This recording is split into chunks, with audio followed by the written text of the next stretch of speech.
नमस्कार मित्रों, मैं दीपक कौशिक मेरे YouTube channel RPSC online classes में आप लोगों का स्वागत करता हूं।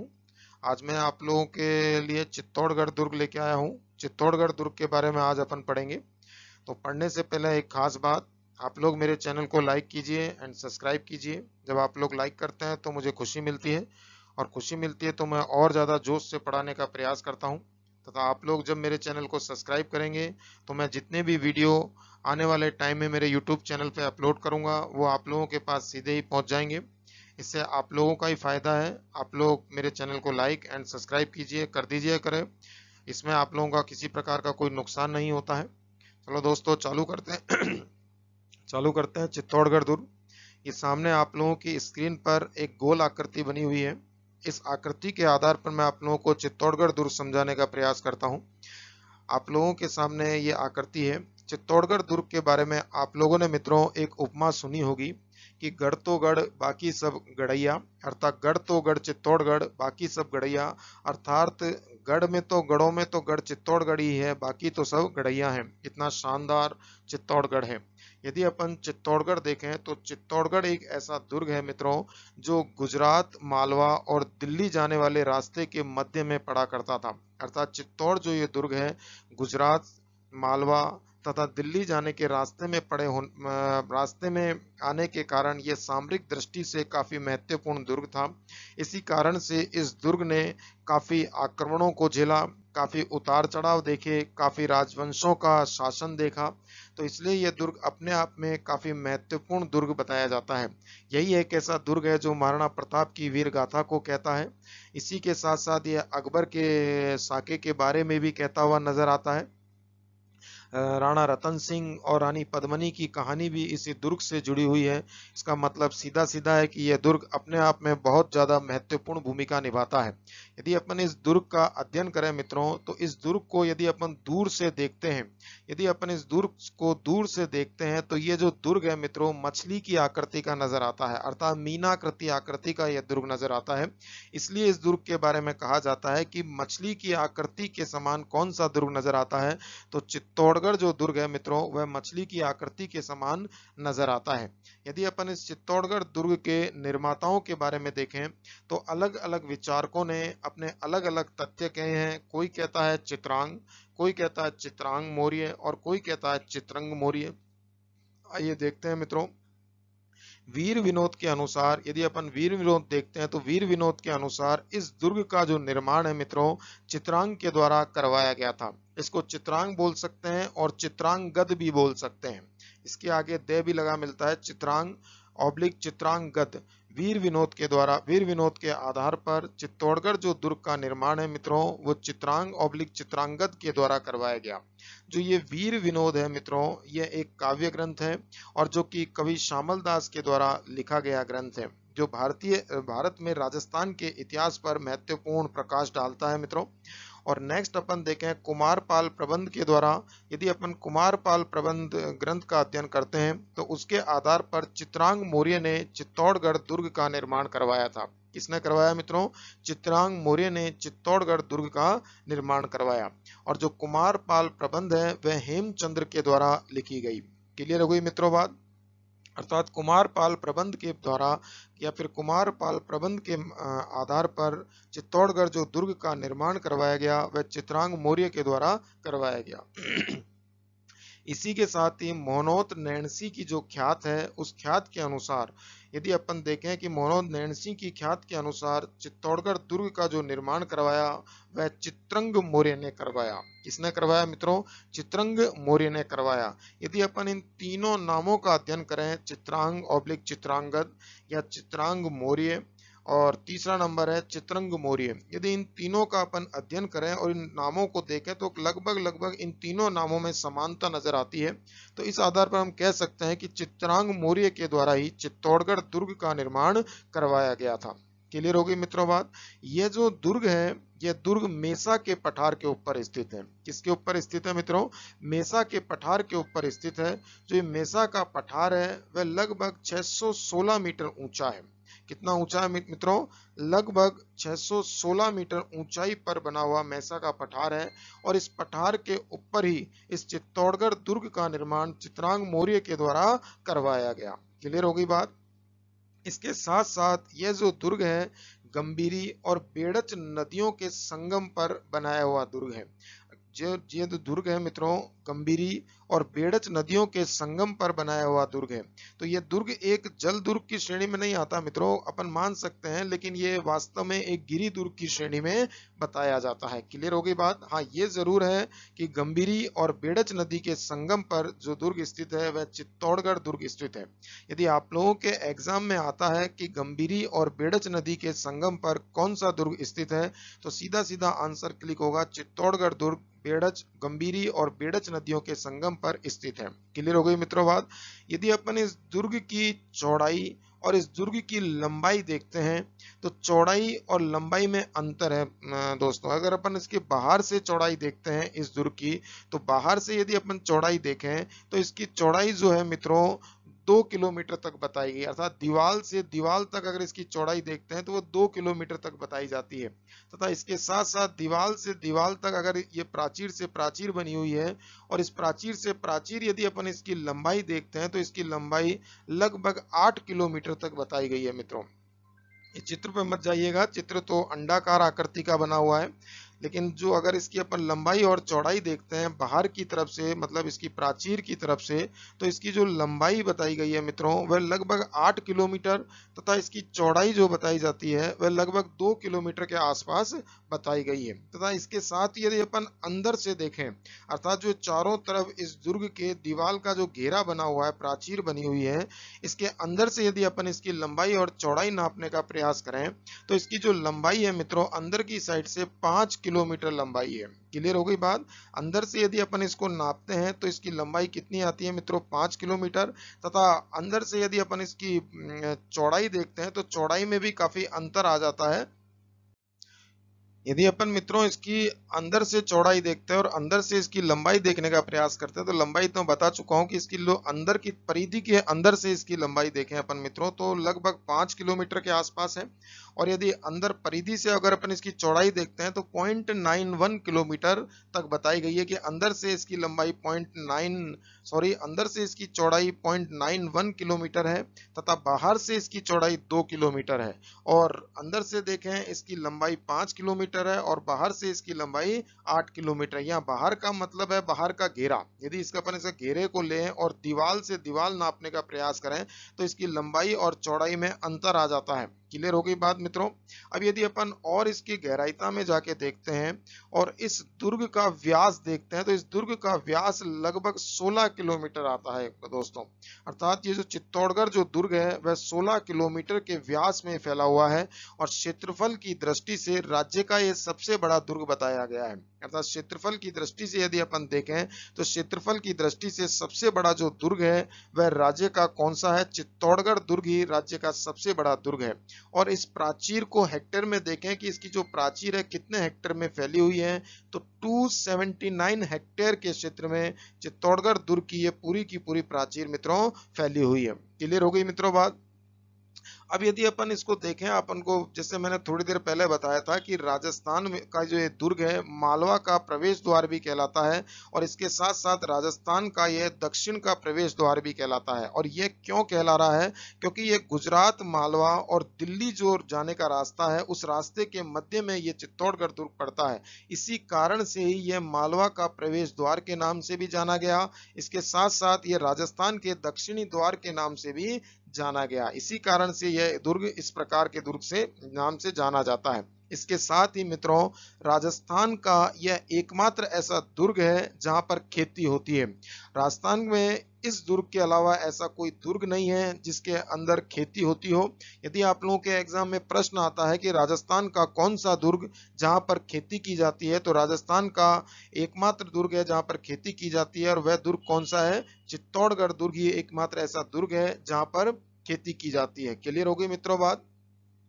अब यदि अपन और इसका गहराईता से अध्ययन करें कि इस चित्तौड़गढ़ जो दुर्ग है इस पर सर्वप्रथम जो आक्रमण किया था वह किसने किया था। यदि आप लोगों के एग्जाम में प्रश्न आता है कि चित्तौड़ के दुर्ग पर आक्रमण करने वाला पहला व्यक्ति कौन था, तो चित्तौड़ के दुर्ग पर जो पहला आक्रमण किया था वह अफगानी सूबेदार मामू ने किया था मित्रों। अर्थात इस दुर्ग के ऊपर पहला आक्रमण करने वाला जो व्यक्ति था वह अफगानी सूबेदार मामू ये व्यक्ति था जिसने इस दुर्ग के ऊपर आक्रमण किया था। क्लियर हो गई मित्रों बात। अब यदि अपन इस दुर्ग के बारे में और आगे देखने का प्रयास करें तो इस दुर्ग का जो क्या बोल सकते हैं, इस दुर्ग के जो अपन पोल देखते हैं, अगर पोलों को देखें तो इस दुर्ग के 7 पोल बताए गए हैं मित्रों। 1 2 3 4 5 6 और 7, टोटल 7 पोल इस दुर्ग के हैं। यहाँ पोल का शाब्दिक अर्थ क्या है, यहाँ पोल का शाब्दिक अर्थ होता है दरवाजे। अर्थात इस दुर्ग के टोटल 7 दरवाजे बताए जाते हैं।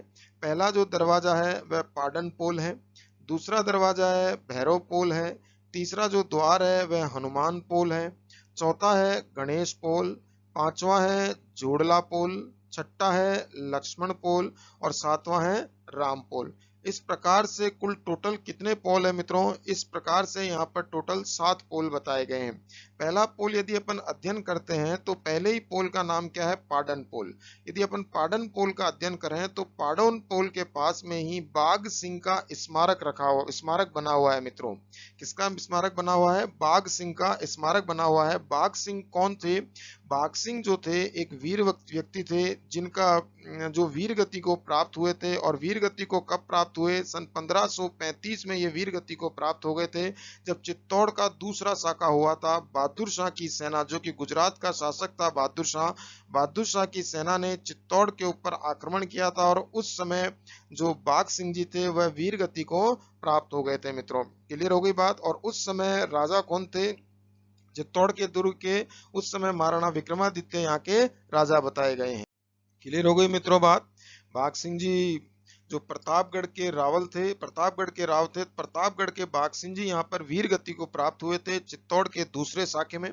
बहादुर शाह जब आक्रमण करता है 1535 में, तो 1535 में बाघ सिंह जी इनसे युद्ध करते हुए वीर गति को प्राप्त हो जाते हैं। तो इन्हीं की स्मृति में पाडन पोल के पास में बाघ सिंह जी का स्मारक बना हुआ है। क्लियर हो गई मित्रों बात। अब यदि अपन दूसरे पोल पर चलते हैं तो दूसरे पोल का नाम है भैरव पोल। अब यदि अपन भैरव पोल के बारे में अध्ययन करें तो भैरव पोल के पास में ही जयमल राठौड़ व कल्लाजी राठौड़ की छतरी भी बनी हुई है। अब जयमल राठौड़ और कल्लाजी राठौड़ की छतरी जो बनी हुई है यह कब बनी और इनकी छतरी यहाँ पर क्यों बनाई गई, तो सिंपल सी बात है, जब चित्तौड़ के ऊपर अकबर का आक्रमण हुआ था, तो अकबर का जब आक्रमण हुआ 1567 के आसपास, तो वह जो आक्रमण होता है तो वह चित्तौड़ का तीसरा साका कहलाता है मित्रों। तो चित्तौड़ के जब आक्रमण हुआ तो तीसरे साके के समय जयमल राठौर और कल्लाजी राठौड़ वीर गति को प्राप्त हो जाते हैं। तो वीर गति को जब प्राप्त होते हैं तो उनकी स्मृति में यहाँ पर क्या बनी हुई है, छतरी बनी हुई है। और उस समय चित्तौड़ के शासक कौन थे, उदय सिंह जी उस समय चित्तौड़ के शासक बताए गए हैं। क्लियर हो गई मित्रों बात। इसके साथ ही यदि अपन और आगे चलते हैं, जो ये साके हैं इनके बारे में डिटेल से मैं पढ़ाऊंगा, बाकायदा कहानी सुना के कि किस प्रकार से लड़ाई हुई, कैसे लड़ाई नहीं हुई, सारी डिटेल से आप लोगों को सुनाऊंगा। लेकिन जब मैं इनका टॉपिक पढ़ाऊंगा इतिहास, जब गुहिल साम्राज्य पढ़ाऊंगा, तो उस समय आप लोगों को डिटेल से इसके बारे में समझाने का मैं प्रयास करूंगा। नेक्स्ट है तीसरा जो पोल है मित्रों वह हनुमान पोल है, क्योंकि अभी अपना सिर्फ दुर्ग चल रहा है और दुर्ग जो है वह कल्चर का पार्ट है। तो कल्चर में इतिहास के बारे में कम और संस्कृति के बारे में ज्यादा बताया जाता है मित्रों। तो आप लोगों को यहाँ की संस्कृति के बारे में बताऊंगा कि यहाँ पर कौन कौन से मंदिर हैं या मस्जिद है, इस प्रकार के कौन सा स्मारक है, इनके बारे में ज्यादा डिटेल से पढ़ाऊंगा। अदरवाइज इनके इतिहास के बारे में, क्योंकि इतिहास अलग टॉपिक है, ये कल्चर का टॉपिक है मित्रों। अब नेक्स्ट यदि अपन चलते हैं तो तीसरा जो पोल है वह हनुमान पोल है, चौथा नंबर का आता है गणेश पोल, पांचवा नंबर आता है जोड़ला पोल और छठा नंबर आता है लक्ष्मण पोल और सातवां आता है राम पोल। जो राम पोल है मित्रों, यहाँ पर फत्ता सिसोदिया का स्मारक बना हुआ है। किसका स्मारक बना हुआ है, फत्ता सिसोदिया का। जयमल और फत्ता ये दोनों के दोनों चित्तौड़गढ़ दुर्ग के सूबेदार थे, अर्थात वहां के रक्षक थे। उदय सिंह जी जब होते हैं, जब चित्तौड़ के ऊपर, यदि मैं इसको थोड़ा बहुत आपको डिस्क्राइब करना चाहूँ तो इस प्रकार से होगा कि उदय सिंह जी होते हैं, उदय सिंह वहां के राजा होते हैं। जब चित्तौड़ के ऊपर मुगल सम्राट अकबर का आक्रमण होता है सन 1567 में। तो उस समय उदय सिंह जी चित्तौड़ के दुर्ग को छोड़कर चले जाते हैं तथा जयमल और फत्ता को चित्तौड़ के दुर्ग की बागडोर संभाल देते हैं। जब जयमल फत्ता को चित्तौड़ के दुर्ग की बागडोर संभाल देते हैं तो जयमल और फत्ता अकबर बादशाह से युद्ध करते हुए वीर गति को प्राप्त हो जाते हैं। जब वीर गति को प्राप्त हो जाते हैं तो इनकी ही याद में यहाँ पर स्मारक और स्मृति चिन्ह, इसके साथ साथ छतरियों का निर्माण करवाया हुआ है।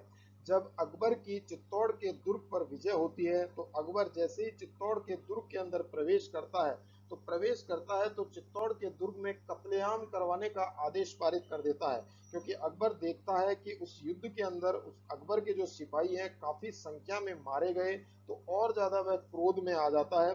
और क्रोध में आकर मित्रों वह क्या करता है, सरेआम कत्लेआम का आदेश दे देता है। जब कत्लेआम का वह आदेश देता है तो उसके जितने भी मुगल सैनिक होते हैं मित्रों, वह चित्तौड़ के दुर्ग में सरेआम आक्रमण करते हैं और सरेआम कत्लेआम करते रहते हैं। जब कत्लेआम व सरेआम करते हैं तो काफी संख्या में राजपूत मारे जाते हैं। आगे बात समझ, ये अकबर के ऊपर काफी एक दाग लगा हुआ है कि अकबर ने एक खूनी रंग खेला था, वह चित्तौड़ के दुर्ग के अंदर खेला था। क्लियर होगी बात मित्रों। यदि अपन आगे देखें कि इस दुर्ग पे गुहिल साम्राज्य का संस्थापक कौन है, यदि गुहिल साम्राज्य का संस्थापक देखें तो बप्पा रावल को चित्तौड़ के दुर्ग का गुहिल राज्य का संस्थापक माना जाता है। बप्पा रावल से पहले यहाँ पे मौर्यों का शासन था मित्रों। तो बप्पा रावल ने मौर्य राजा मानमोरी को हराया। मौर्य राजा मानमोरी को हराकर बप्पा रावल ने चित्तौड़ के दुर्ग पर गुहिल साम्राज्य की नींव रखी थी मित्रों। तो बप्पा रावल ने सन 734 ईस्वी में अधिकार किया चित्तौड़ के दुर्ग पर, और चित्तौड़ के दुर्ग पर अधिकार किया और अधिकार करने के पश्चात यहाँ पर गुहिल साम्राज्य की नींव रख दी थी दोस्तों। अब बप्पा रावल कौन थे? बप्पा रावल हरित ऋषि के आशीर्वाद से बने थे। जो बप्पा रावल थे वे हरित ऋषि के आश्रम में ही रहा करते थे और उनकी गाय चराया करते थे। उन्हीं के आशीर्वाद से बप्पा रावल एक राजा के रूप में आसीन हुए। आगे बात समझे, इनका वास्तविक नाम यदि अपन देखें मित्रों तो इनका वास्तविक नाम कालभोज बताया जाता है। तो हरित ऋषि ने ही इनका नाम रखा था कि इतिहास में तू बप्पा रावल के नाम से जाना जाएगा। जब आप लोगों को बप्पा रावल का इतिहास पढ़ाऊंगा मित्रों तो इनके बारे में सारी जानकारी आप लोगों को दूंगा कि ये कहाँ पैदा हुए, इनके पिता का नाम क्या था, ये किस प्रकार से जंगल में आते हैं, इनको कौन छोड़ के गया था, और ये कैसे लालन पालन हुआ, किस प्रकार से ये हरित ऋषि के आश्रम में पहुंचे। ये सारी डिटेल आप लोगों को पढ़ाने का मैं प्रयास करूंगा। फिलहाल इतना ही है कि गुहिल साम्राज्य का संस्थापक चित्तौड़गढ़ दुर्ग में कौन था? बप्पा रावल। इन्होंने मौर्य राजा मानमोरी को हराकर चित्तौड़गढ़ दुर्ग में गुहिल साम्राज्य की नींव रखी थी मित्रों। नेक्स्ट अपन चलते हैं। नेक्स्ट यदि अपन चलें तो यहाँ पर आप लोगों को कुछ आकृतियां बनी हुई नजर आ रही है मित्रों। ये जो आकृतियां हैं, एक तो यहाँ पर आकृति बनी नजर आ रही है और एक यहाँ पर आपको आकृति बनी हुई नजर आ रही है।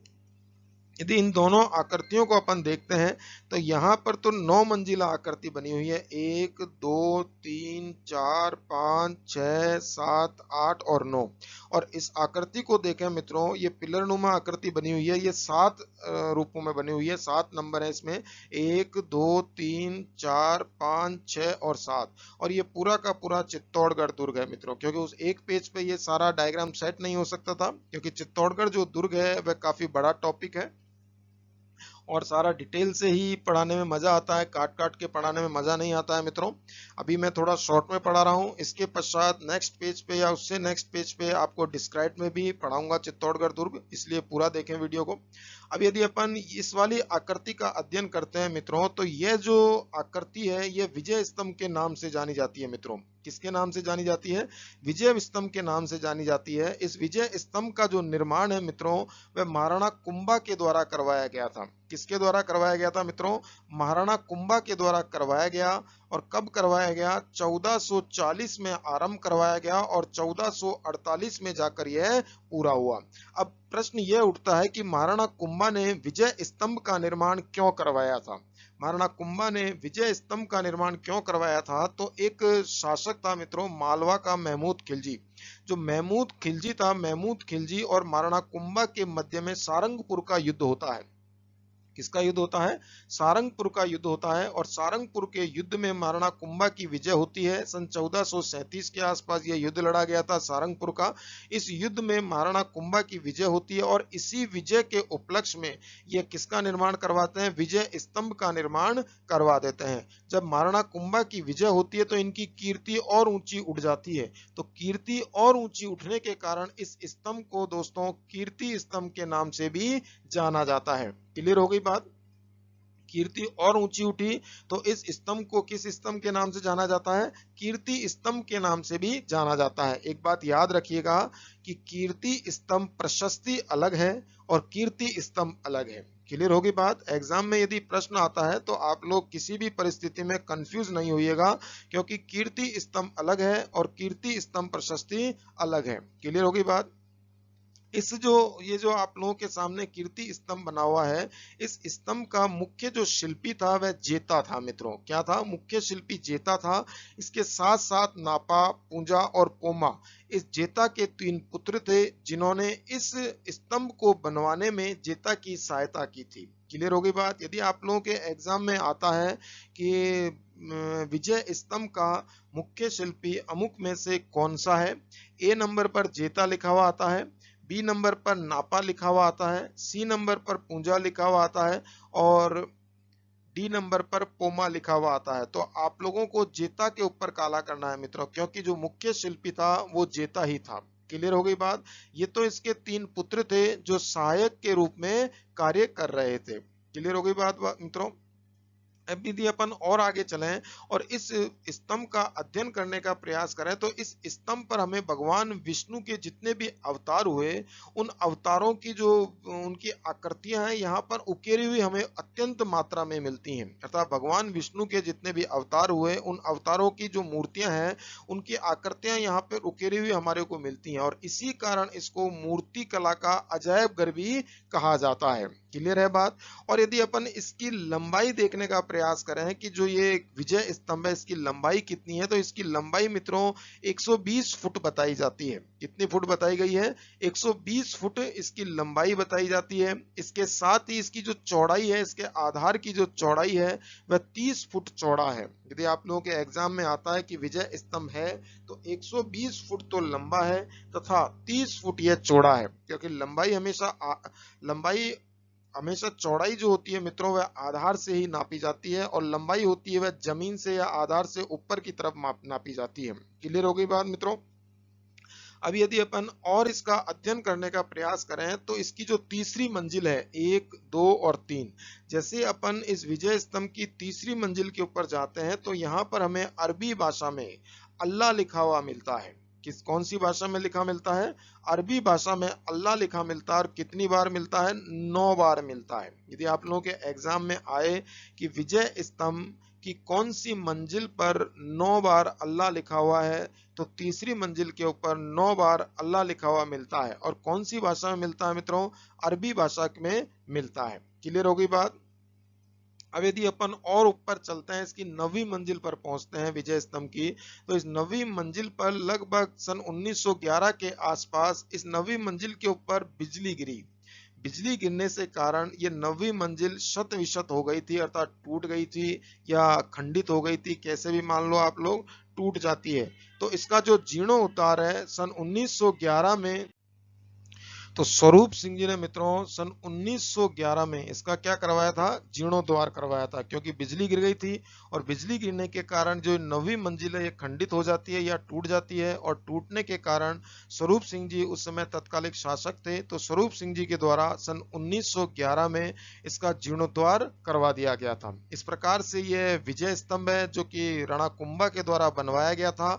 मालवा के शासक महमूद खिलजी पर विजय प्राप्त करने के लिए, जो कि सारंगपुर का युद्ध हुआ था, उस विजय प्राप्त करने के उपलक्ष्य में ही इसका निर्माण करवाया था। नेक्स्ट यदि अपन चले यहाँ पर, तो यहाँ पर एक आप लोगों को एक और स्तंभ जैसी आकृति बनी हुई नजर आ रही है।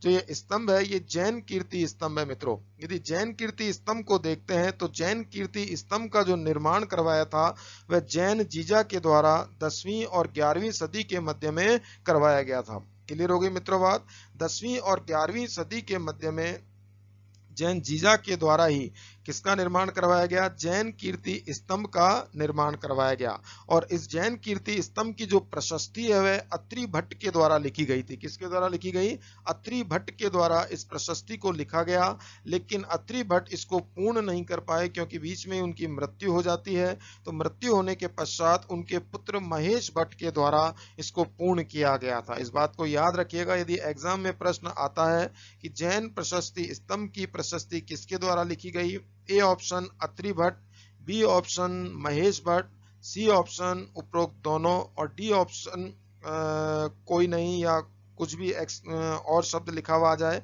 तो आपको सी पर काला करना है, क्योंकि इन दोनों ने ही इसको किया था, इसका निर्माण किया था। अब अपन आगे चलें तो ये कितने मंजिल का है? ये 7 मंजिल का बताया जाता है मित्रों। 1, 2, 3, 4, 5, 6 और 7। जैन कीर्ति स्तंभ मित्रों कुल 7 मंजिल का है, और 7 मंजिल का है। इसके साथ साथ यह 75 फुट ऊंचा है। कितने फुट ऊंचा है? 75 फुट ऊंचा बताया जाता है। क्लियर है बात? नेक्स्ट यदि अपन चलें, नेक्स्ट आप लोगों के स्क्रीन पर एक और डायग्राम बना हुआ है। चित्तौड़गढ़ जो दुर्ग है मित्रों काफी बड़ा टॉपिक है, इसलिए एक डायग्राम के ऊपर यह संभव नहीं कि एक डायग्राम के ऊपर चित्तौड़गढ़ दुर्ग को पूरा किया जा सके, तो इसलिए 3 डायग्राम जो आप लोगों के सामने है। तो ये तीसरे नंबर का है। तीसरे नंबर का यदि अपन यह चित्र देखते हैं तो यहाँ पर हमारे को एक संग्रहालय सा नजर आ रहा है। इस संग्रहालय का जो वास्तविक नाम देखें तो फतेह प्रकाश बताया जाता है। क्या बताया जाता है? फतेह प्रकाश बताया जाता है, जिसका निर्माण फतेह सिंह के द्वारा करवाया गया था। वर्तमान में यह संग्रहालय ऑब्लिक म्यूजियम के रूप में प्रयोग में लिया जाता है। क्लियर होगी बात मित्रों? नेक्स्ट यदि अपन चलें तो यहाँ पर एक और महल बना हुआ नजर आ रहा है। इस महल का नाम कुंभा महल है। क्या नाम है मित्रों? कुंभा महल। कुंभा महल को 9 कोठा मकान भी कहा जाता है, अर्थात ये जो महल है ये कोई अकेला महल नहीं है, ये लगभग 9 महलों का एक समूह है, इसलिए 9 कोठा मकान भी इसका नाम रखा गया है। यहीं पर ही चंदन का बलिदान भी दिया गया था। आप लोगों को पन्नादाय का नाम तो पता होगा। पन्नादाय बनवीर से उदय सिंह की रक्षा करने के लिए अपने पुत्र चंदन का बलिदान दे देती है, और उदय सिंह जी जो मेवाड़ के आने वाले भविष्य के शासक थे उनको बचा लेती है। तो ये चंदन के बलिदान की कहानी भी इसी महल से जुड़ी हुई है मित्रों। अब यदि और अपन आगे चलें तो यहाँ पर एक मंदिर नुमा आपको आकृति दिख रही है। इस मंदिर नुमा आकृति का यदि अपन अध्ययन करते हैं तो इसे समिदेश्वर मंदिर के नाम से जाना जाता है। किस नाम से जाना जाता है मित्रों? समिदेश्वर मंदिर के नाम से जाना जाता है। और समिदेश्वर मंदिर का जो निर्माण किया गया था वह मालवा के राजा भोज के द्वारा करवाया गया था। किसके द्वारा करवाया गया? मालवा के राजा भोज के द्वारा करवाया गया 1011 से 1055 ईस्वी के मध्य में। समिदेश्वर मंदिर का निर्माण मालवा के राजा भोज के द्वारा 1011 से 1055 ईस्वी के मध्य में करवाया गया, परंतु इसका जो जीर्णोद्धार है वह महाराणा मोक्कल के द्वारा करवाया गया था, इसलिए इसको हम मोक्कल के मंदिर के नाम से भी जानते हैं। क्लियर होगी बात मित्रों? अब यहाँ पर अपन एक और मंदिर देख रहे हैं। इस मंदिर के यहाँ पे लिखा हुआ है काली माता का मंदिर। यदि अपन इस काली माता के मंदिर का अध्ययन करें और इसका निर्माण देखें तो इसके निर्माणकर्ता मानमोरी बताए जाते हैं, जिन्होंने 8वीं सदी में इस मंदिर का निर्माण करवाया था।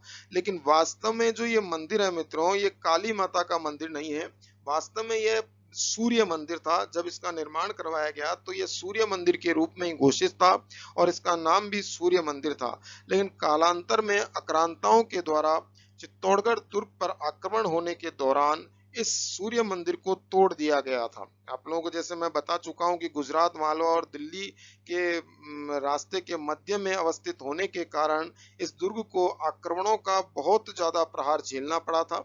इस कारण यह बार बार शत विशत होता रहा। तो जो सूर्य मंदिर है तोड़ दिया गया और कालांतर में जाकर इस सूर्य मंदिर को काली के मंदिर में तब्दील कर दिया गया, और वर्तमान में यहाँ पर काली का मंदिर ही स्थित है मित्रों। क्लियर हो गई बात? इसके साथ साथ यहाँ पर एक और मंदिर बना हुआ दिख रहा है जिसका नाम है तुलजा भवानी का मंदिर। तो तुलजा भवानी का मंदिर बनवीर के द्वारा बनवाया गया था, जो कि दासी पुत्र था। अगर आप लोगों के एग्जाम में प्रश्न आता है कि तुलजा भवानी का मंदिर कहाँ स्थित है, तो तुलजा भवानी का मंदिर चित्तौड़गढ़ दुर्ग के अंदर स्थित है। क्लियर हो गई बात। नेक्स्ट यदि अपन यहाँ पर चलें तो यहाँ पर हमारे को एक चंवरी दिख रही है, श्रृंगार चंवरी। क्या है? श्रृंगार चंवरी। जो श्रृंगार चंवरी है इसका वास्तविक नाम शांतिनाथ जैन मंदिर था। क्या था मित्रों? शांतिनाथ जैन मंदिर था, जिसका निर्माण बेलका द्वारा करवाया गया था, जो कि कुंभा का कोषाध्यक्ष था। क्या था? कुंभा का कोषाध्यक्ष था बेलका। तो बेलका के द्वारा इसका निर्माण करवाया गया था और ये मूल रूप से क्या था? शांतिनाथ जैन मंदिर अर्थात जैनियों की मूर्तियां रखी हुई थी। लेकिन कुंभा की जो पुत्री थी रमाबाई, कुंभा की जो पुत्री थी रमाबाई, उसका विवाह इस जगह हुआ था, तब से यह विवाह का चंवरी यहीं बनी हुई है। इसी कारण से इसको क्या कहने लगे? श्रृंगार चंवरी कहने लग गए। क्लियर हो गई मित्रों बात। नेक्स्ट यदि अपन देखें तो यहाँ पर एक देवरी बनी हुई है जिसका नाम है सतबीस देवरी। तो सतबीस देवरी क्या है? यहाँ पर 27 देवरियां बनी हुई हैं, जहां पर 24 तीर्थंकरों की मूर्तियां रखी हुई हैं। यदि आप लोगों के एग्जाम में आता है कि 27 देवरियां कहां पर है, तो सीधा काला किया जाता है चित्तौड़गढ़ दुर्ग में 27 देवरियां अवस्थित हैं। क्लियर हो गई मित्रों बात। और मध्य में यहाँ पर एक तालाब दिख रहा है आप लोगों को, और इस तालाब में एक महल सा बना हुआ दिख रहा है। जो महल है ये रानी पद्मनी का महल है। किसका महल है मित्रों? रानी पद्मनी का महल बताया जाता है। रानी पद्मनी का जो महल बताया जाता है, तो रानी पद्मनी किसकी पत्नी थी? तो रानी पद्मनी महाराणा या राणा रतन सिंह की पत्नी बताई जाती है। राणा रतन सिंह की पत्नी बताई गई, जो कि अत्यंत खूबसूरत थी। तो इसकी सिक्योरिटी के लिए राणा रतन सिंह ने इसका महल पानी के मध्य में बनवाया था। एक सरोवर बनवाया या एक तालाब नुमा आकृति बनवाई, और इस तालाब नुमा आकृति के मध्य में ही रानी पद्मनी का महल बनवाया था। और इस महल के सामने ही इसने खुद का भी महल बनवाया था। इसे रतन सिंह के महल के नाम से जाना जाता है। और रतन सिंह वहीं खिड़की पर बैठकर रोज रानी पद्मनी को देखा करता था। क्लियर हो गई मित्रों बात। अब यहाँ पर आप लोगों को साके दिख रहे हैं, तो साके क्या होते हैं? यहाँ पे आप लोगों को मित्रों साके दिख रहे होंगे। अब प्रश्न ये उठता है कि साके क्या होते हैं। साके दो प्रकार के बताए जाते हैं मित्रों। एक तो पूर्ण शाखा होता है, एक अर्ध शाखा होता है। शाखा क्या होता है? जब जो आक्रांता होते थे प्राचीन समय या मध्यकालीन भारत के समय, जब आक्रांता किलों के ऊपर आक्रमण किया करते थे, तो आक्रमण के दौरान जितने भी राजा होते थे वो केसरिया करते थे मित्रों। तो केसरिया क्या होता है कि वह केसरिया रंग पहनकर युद्ध में कूद जाया करते थे। जब पूर्ण रूप से उनको पता चल जाता था कि अब कुछ नहीं हो सकता, तो वह अंततः किले के दरवाजे खोल दिया करते थे और केसरिया रंग पहनकर युद्ध के लिए कूद जाया करते थे, अर्थात मरने और मारने की नीति आरंभ हो जाती थी। तथा इसके साथ ही जितनी भी रानियां होती थी मित्रों, वह रानियां एक अग्निकुंड चैता लिया करती थी और चारों तरफ खड़ी हो जाती थी। जैसे ही राजा उधर केसरिया होते थे, केसरिया का मतलब वीर गति प्राप्त कर जाते थे, तो एक संदेश वाहक संदेश पहुंचा दिया करता था रानियों के पास कि राजा जी केसरिया हो चुके हैं। तो जितनी भी रानियां हुआ करती थी, रानियों के साथ साथ दासियां, बच्चियां, मतलब कंप्लीट जितनी भी महिलाएं हुआ करती थी किले में, दुर्ग में, महल में, वह सारी की सारी जौहर कर लिया करती थी, अग्नि के अंदर कूद जाया करती थी। तो इन दोनों को मिलाकर साके कहा जाता है मित्रों, अर्थात उधर केसरिया और इधर जौहर, और इन दोनों को मिला दिया जाए तो क्या कहलाएंगे? साके कहलाएंगे। और अर्ध शाखा क्या होता है? पूर्ण शाखा बता दिया मैंने। अर्ध शाखा क्या होता है? अर्ध शाखा में मित्रों जो राजा जी हुआ करते थे, वह राजा तो शहीद हो जाया करते थे, अर्थात उनका केसरिया हो जाया करता था, परंतु जो रानियां होती थी वह किसी कारणवश जौहर नहीं कर पाती थी, तो उसे क्या कहा जाता है? अर्ध शाके की श्रेणी में कहा जाता है। अब यदि अपन चित्तौड़ दुर्ग में देखें मित्रों, तो चित्तौड़ में टोटल कितने शाके हुए? 3 शाके हुए बताए गए हैं। पहला शाखा जो हुआ था वह 1303 में हुआ था मित्रों। दूसरा शाखा जो हुआ था 1535 में हुआ था, और तीसरा शाखा 1567 और 68 में हुआ था। क्लियर हो गई बात। पहले शाखे में देखें 1303 में जो शाखा हुआ, उसमें जिस आक्रांता ने चित्तौड़ के दुर्ग पर आक्रमण किया उसका नाम अलाउद्दीन खिलजी था। वह दिल्ली का शासक था तथा चित्तौड़ के दुर्ग पर उस समय राणा रतन सिंह का राज था। तो कहा जाता है, कोई तो कहता है कि अलाउद्दीन खिलजी की जो साम्राज्य विस्तार की नीति थी उस कारण से उसने अपने साम्राज्य को विस्तारित करने के लिए चित्तौड़ के दुर्ग पर आक्रमण किया। कोई विचारक कहते हैं कि अलाउद्दीन खिलजी जो चित्तौड़ के ऊपर आक्रमण करने आता है वह किस लिए आता है, वह राणा रतन सिंह की जो सुंदर पत्नी थी पद्मनी उसको प्राप्त करने के लिए ही अलाउद्दीन खिलजी चित्तौड़ के दुर्ग पर आक्रमण करता है।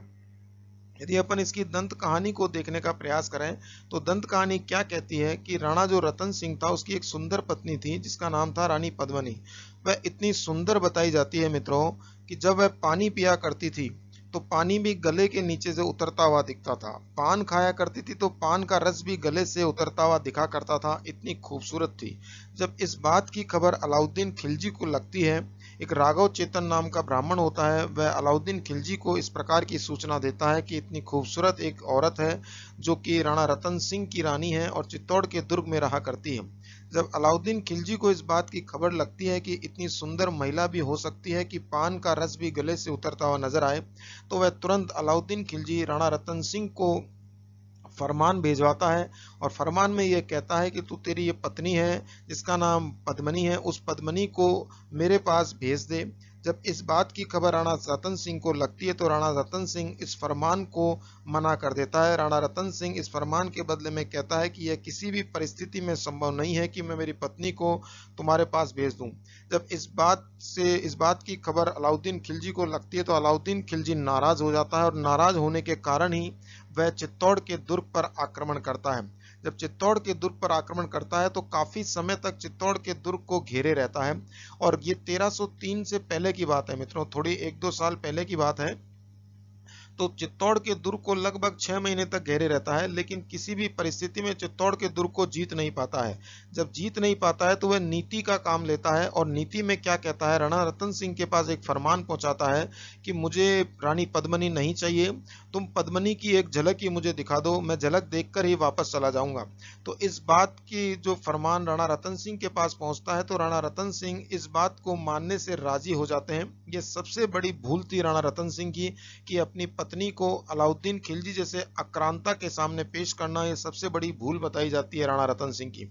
अब राणा रतन सिंह इस फरमान को मान लेते हैं तथा रानी पद्मनी को दिखाने का विचार बना लेते हैं। जब राणा रतन सिंह पद्मनी को दिखाने के लिए विचार बना लेते हैं तो अलाउद्दीन खिलजी को किले के अंदर प्रवेश करवाते हैं और किले के अंदर प्रवेश करवाते हैं और रानी पद्मनी की एक झलक दिखाते हैं।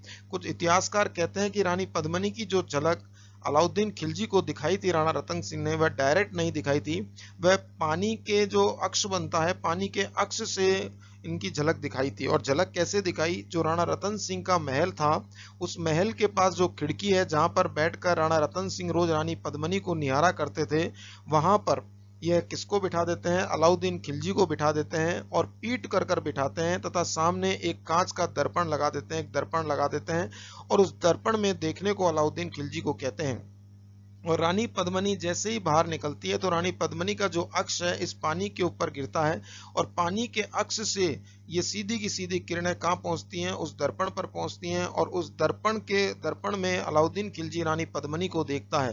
जब रानी पद्मनी को देखता है तो इतनी खूबसूरत महिला को देखकर भौचंकित हो जाता है और पूर्ण रूप से अपने दिमाग में विचार बना लेता है कि ये तो मेरी रानी होनी चाहिए, राणा रतन सिंह के चित्तौड़गढ़ में ये क्या कर रही है। उस समय तो अलाउद्दीन खिलजी कुछ नहीं कहता है, चुपचाप गले मिलकर राणा रतन सिंह से विदा लेता है और चित्तौड़ के दुर्ग के गेट की तरफ रवाना हो जाता है बाहर जाने के लिए। और राणा रतन सिंह राजपूती आन बान शान के कारण मेहमान को गेट तक छोड़ने के लिए जाते हैं। जैसे ही मेहमान को छोड़ने के लिए अर्थात अलाउद्दीन खिलजी को छोड़ने के लिए राणा रतन सिंह जाते हैं, वहां तक गेट तक पहुंचते हैं तो अलाउद्दीन जो खिलजी है वह गले मिलता है और गले मिलकर क्या करता है, वह एकदम से राणा रतन सिंह को धक्का देता है और उधर खिलजी की सेना खड़ी रहती है और राणा रतन सिंह को तुरंत पकड़ लेती है और अपने साथ दिल्ली ले जाती है। और अपने साथ वह दिल्ली ले जाती है और दिल्ली ले जाकर वहां से दिल्ली से अलाउद्दीन खिलजी रानी पद्मनी के पास फरमान पहुंचाता है। और रानी पद्मनी के पास क्या फरमान पहुंचाता है कि राणा रतन सिंह मेरी कैद में है और तुम तुरंत मेरे पास दिल्ली आओ, अन्यथा मैं राणा रतन सिंह को मृत्यु के घाट उतार दूंगा। इस बात की खबर जब रानी पद्मनी को पड़ती है या लगती है तो रानी पद्मनी बहुत घबरा जाती है और उस समय काका भतीजे जो गोरा बादल थे वह भी नाराज होकर होकर जंगलों में चले गए थे। अब गोरा बादल जो थे वह नाराज होकर क्यों गए थे? क्योंकि उन्होंने राणा रतन सिंह को मना किया था कि अलाउद्दीन खिलजी को किसी भी परिस्थिति में किले में प्रवेश ना करवाया जाए और पद्मिनी को नहीं दिखाया जाए। लेकिन राणा रतन सिंह नहीं माने थे और नहीं मानने के कारण जो गोरा बादल थे वह नाराज होकर चले गए थे। ये चाचा भतीजे थे दोनों के दोनों, और नाराज होकर चले गए। तो रानी जो पद्मिनी थी वह पूरे दुर्ग में अकेली पड़ गई। अंततः वह अपने चाचा भतीजों को मनाने के लिए जाती है और मना के लेके आती है, और रानी पद्मिनी चित्तौड़ के दुर्ग से रवाना होती है और रवाना होकर दिल्ली पहुंचती है पालकियों में। लगभग 1300 पालकियां जाती हैं। उन पालकियों में राजपूत जो वीर थे वह औरतों का भेष धारण करके पहुंचते हैं और पहुंच के जैसे तैसे नीति करके राणा रतन सिंह को बचा कर लेकर आ जाते हैं। जब राणा रतन सिंह को बचा कर लेके आते हैं और उधर गोरा बादल जो होते हैं वीरगति को प्राप्त होते हैं, और जब बचा के लेके आते हैं तो अलाउद्दीन खिलजी को इस बात की खबर लगती है कि रानी पद्मिनी राणा रतन सिंह को मेरे कैद से छुड़ाकर वापस चित्तौड़गढ़ दुर्ग लेके चली गई है।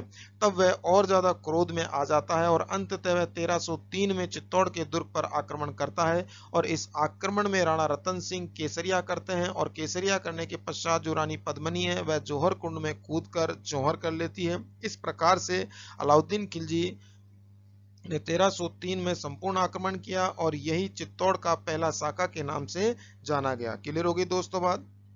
नेक्स्ट यदि अपन चलते हैं तो नेक्स्ट जो दूसरा साका बताया गया है चित्तौड़ के दुर्ग पर वह 1535 में होता है, और 1535 में जब चित्तौड़ के दुर्ग पर दूसरा साका होता है अर्थात दूसरा आक्रमण होता है, तो वह दूसरा जो साका बताया गया है वह गुजरात के शासक बहादुर शाह के समय बताया गया। और बहादुर शाह ने आक्रमण किया था, तथा उस समय जो राजा बताए गए वह महाराणा विक्रमादित्य बताए जाते हैं। तो उस समय चित्तौड़ के दुर्ग के जो राणा बताए जाते हैं वह राणा कौन थे? विक्रमादित्य। विक्रमादित्य क्या करते हैं? अपने छोटे भाई अर्थात उम्र में कम होने के कारण उदय सिंह को चित्तौड़ के दुर्ग से रवाना कर देते हैं कि चित्तौड़ के दुर्ग में अभी नहीं रहना चाहिए, और प्रतापगढ़ के जो बाघ सिंह है वह चित्तौड़ के दुर्ग की बागडोर संभालते हैं, और चित्तौड़ के दुर्ग की बागडोर संभालते हैं तथा बहादुर शाह से युद्ध करते हैं। अंततः वह केसरिया हो जाते हैं। तो इस प्रकार से जो चित्तौड़ के दुर्ग में दूसरा जो साका हुआ वह 1535 में होता है मित्रों। इसके पश्चात तीसरा साका उदय सिंह के समय में होता है। उदय सिंह के समय में होता है, और आक्रांता कौन होता है? अकबर होता है। 1567 और 68 के मध्य में अकबर जो है वह चित्तौड़ के दुर्ग के ऊपर आक्रमण करते हैं। इतिहासकारों ने कहा है कि यदि उदय सिंह नाम की कड़ी यदि चित्तौड़ के दुर्ग में नहीं होती तो आज चित्तौड़ के दुर्ग का इतिहास ही कुछ और होता, क्योंकि चित्तौड़ के दुर्ग में यह उदय सिंह नाम की जो कड़ी बताई गई है थोड़ी कमजोर कड़ी बताई गई है, और इसी कमजोर कड़ी के कारण चित्तौड़ के दुर्ग का इतिहास ही बदल गया। यदि एक बार आप सोचो, अकबर ने जब चित्तौड़ के दुर्ग पर आक्रमण किया उस समय यदि महाराणा प्रताप चित्तौड़ के दुर्ग के राजा होते तो उस समय अकबर का क्या हाल होता आप खुद जान सकते हैं। हल्दी घाटी का जो युद्ध हुआ, हालांकि अकबर ने पूरे हिंदुस्तान में राज किया, लेकिन अकबर कभी महाराणा प्रताप के सामने नहीं गया। अकबर कभी महाराणा प्रताप के सामने नहीं गया, क्योंकि अकबर जानता था कि महाराणा प्रताप क्या चीज है, कितने भयंकर या कितने जबरदस्त वीर पुरुष हैं, वह किसी भी परिस्थिति में मेरे को बर्दाश्त नहीं कर पाएंगे। जो हल्दी घाटी का युद्ध चल रहा था तो अकबर महाराणा प्रताप से इतना घबरा गया था कि वह अपनी राजधानी को आगरा से छोड़कर कहाँ लेके चला गया था? लाहौर लेके चला गया था। और अकबर को अनिद्रा का रोग हो गया था मित्रों, अनिद्रा जिसे नींद नहीं आने का रोग हो गया था। अकबर नींद नहीं आने के रोग से परेशान था। एक दिन अकबर से मानसिंह क्या कहते हैं, जो आमेर के शासक थे, मानसिंह और इसके साथ साथ अकबर के प्रधान सेनापति भी थे, तो मानसिंह कहते हैं कि बादशाह आपने पूरे हिंदुस्तान पर राज कर रहे हो तो आप महाराणा प्रताप के सामने क्यों नहीं जाते हो हल्दी घाटी के युद्ध में? तो अकबर बादशाह क्या जवाब देते हैं कि वह इतने वीर हैं कि तुम भी राजपूत हो और वो भी राजपूत हैं। एक बार को यदि तुम्हारा और उनका सामना हुआ तो एक बार को महाराणा प्रताप सोचेंगे, लेकिन मैं यदि सामने गया तो वह एक बार भी नहीं सोचेंगे। जिस प्रकार से दो पाटों के बीच में गेहूं पिस जाता है, उसी प्रकार से वो मेरे को पीस के रख देंगे। यदि उन्होंने अपनी बाहों में भी भर लिया तो मेरी हड्डियों को ऐसे पीसेंगे जैसे दो पाटों के बीच में गेहूं पिसकर आटे में तब्दील हो जाता है। उसे दुनिया राणा के नाम से जानती है। मानसिंह वो इंसान नहीं, इंसान के नाम पे बहुत जबरदस्त वीर पुरुष है। उस जैसा वीर कभी इस संसार में पैदा हुआ न होगा। इस बात से वह मानसिंह को कहते हैं, और मानसिंह कहते हैं कि बिल्कुल बादशाह सलामत, महाराणा प्रताप जैसा वीर इस संसार में न कभी पैदा हुआ न पैदा होगा। क्लियर होगी दोस्तों। इस प्रकार से आप लोगों को डिटेल से पढ़ाऊंगा महाराणा प्रताप का। जब मैं गोहिल साम्राज्य आप लोगों को पढ़ाऊंगा तो बाकायदा महाराणा प्रताप के बारे में बताऊंगा, बाकायदा उनको उनका गीत भी बताऊंगा कि अरे घासरी रोटी ने जद बन बिलावड़ो ले भाग्यो, नान्यो सो अमर्यो चीख पड़ो राणारो सोयो दुख जाग्यो।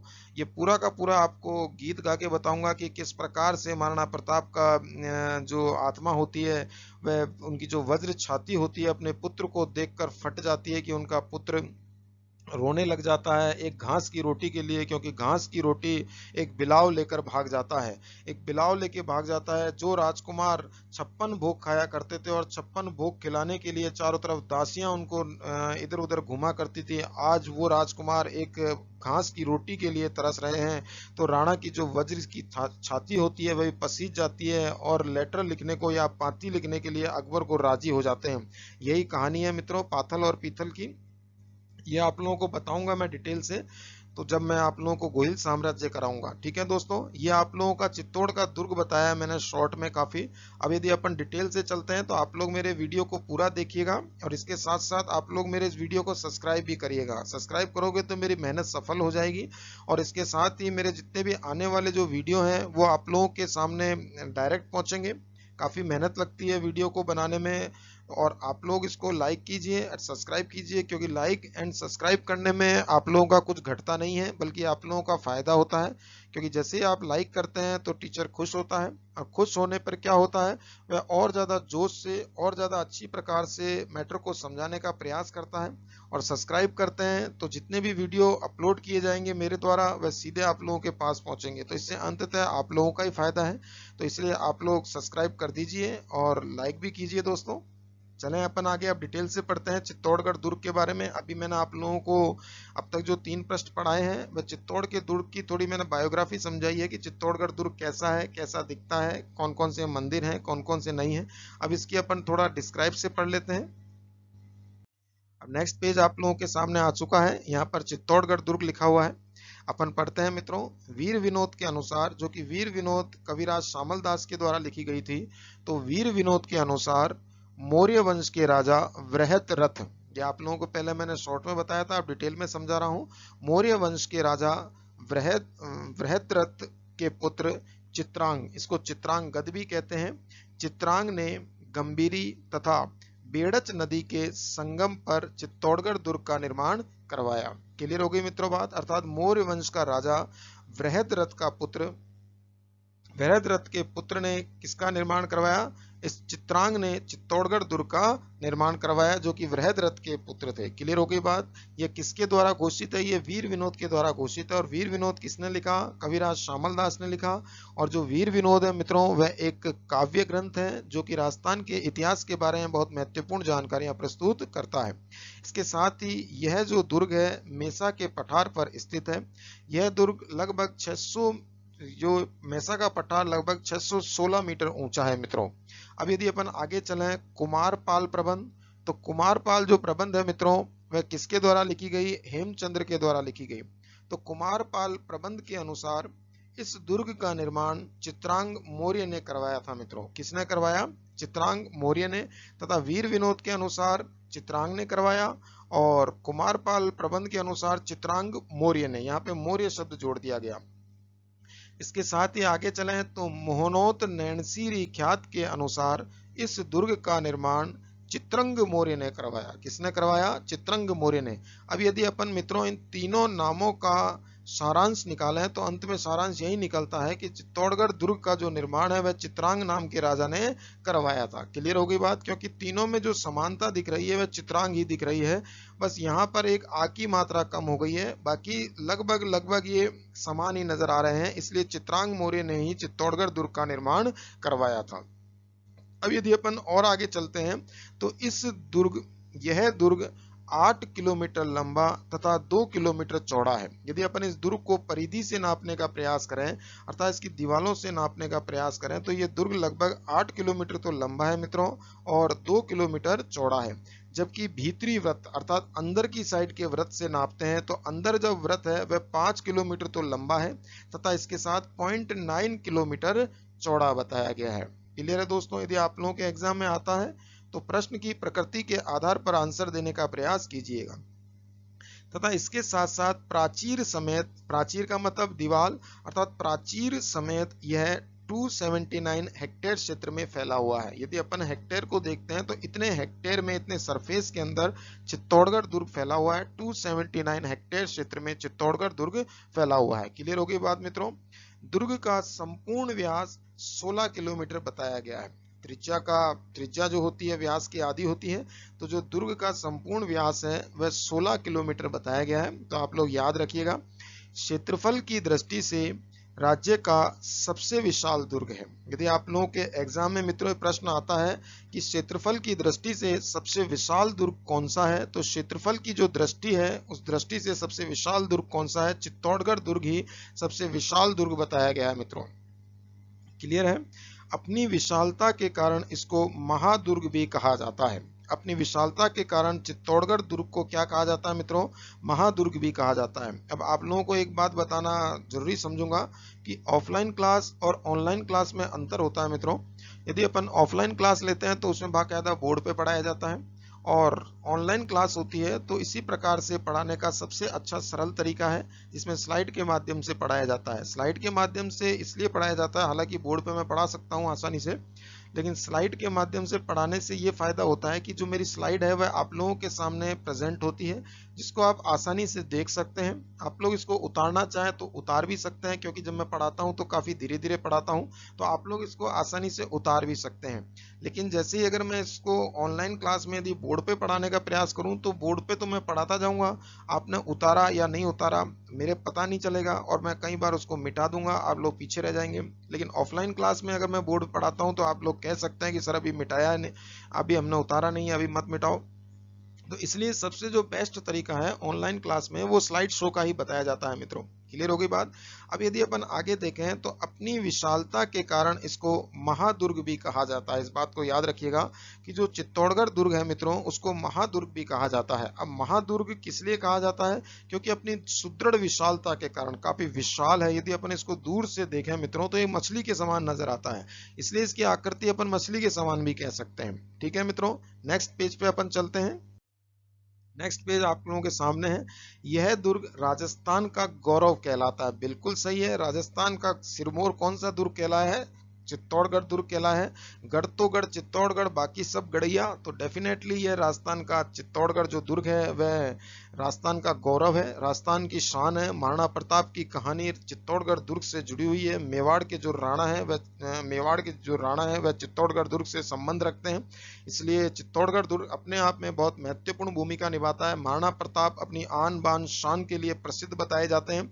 किसी भी परिस्थिति में झुके नहीं, विकट परिस्थितियों के अंदर अपना जीवन व्यतीत किया, जुझारू प्रवृत्ति से अपना जीवन व्यतीत किया, परंतु मुगल बादशाह अकबर के सामने किसी भी परिस्थिति में झुकना मंजूर नहीं किया। भूखे रहे, प्यासे रहे, घास की रोटी खाई, जंगलों में सोए, जंगलों में नीचे सोए, धूप भूख प्यास सबको सहन किया, लेकिन झुके नहीं और मेवाड़ की आन को बचाए रखा, मेवाड़ी आन को शान को ऊंचा रखा। यह सब किसके दम पे? ये महाराणा प्रताप के दम पे। तो महाराणा प्रताप राजस्थान के गौरव राजा के रूप में भी जाने जाते हैं। और इसके साथ साथ चित्तौड़गढ़ जो दुर्ग है, जिनका महाराणा प्रताप का संबंध जो चित्तौड़गढ़ दुर्ग से है, तो राजस्थान का गौरव चित्तौड़गढ़ दुर्ग बताया गया है। सभी किलों में सिरमौर इस दुर्ग को माना जाता है। बिल्कुल सही है मित्रों कि सभी किलों में सिरमौर कौन सा दुर्ग है? चित्तौड़गढ़ दुर्ग ही सभी किलों में सिरमौर दुर्ग है। इसलिए चित्तौड़गढ़ दुर्ग के लिए यह उक्ति बताई गई है, यह पंक्ति बताई गई है, गढ़ तो चित्तौड़गढ़ बाकी सब गढ़ैया। यह उक्ति इस दुर्ग के लिए कही जाती है। यदि आप लोगों के प्रश्न में आता है कि गढ़ तो गढ़ बाकी सब गढ़ैया, तो यह पंक्ति किसके लिए की गई है? यह पंक्ति चित्तौड़गढ़ दुर्ग के लिए कही गई है। आप लोगों के एग्जाम में जब आएगा तो ये चित्तौड़गढ़ हटा दिया जाएगा, सीधा लिखा जाएगा गढ़ तो गढ़ बाकी सब गढ़ैया। तो आप लोगों को जो गढ़ तो गढ़ है, तो वो गढ़ वाला जो दूसरी बार गढ़ आएगा वो चित्तौड़गढ़ ही होगा। क्लियर होगी बात मित्रों? यह जो दुर्ग है वह गिरी दुर्ग की श्रेणी में आता है। हालांकि जो ये चित्तौड़गढ़ दुर्ग है वह बेड़च और गंभीरी नदी के संगम पर बना हुआ है, परंतु यह ऊंची पहाड़ी पठार के ऊपर बने होने के कारण इस दुर्ग को गिरी दुर्ग की श्रेणी में रखा जाता है। एग्जाम में आए तो आप लोग गिरी दुर्ग पर काला कीजिएगा।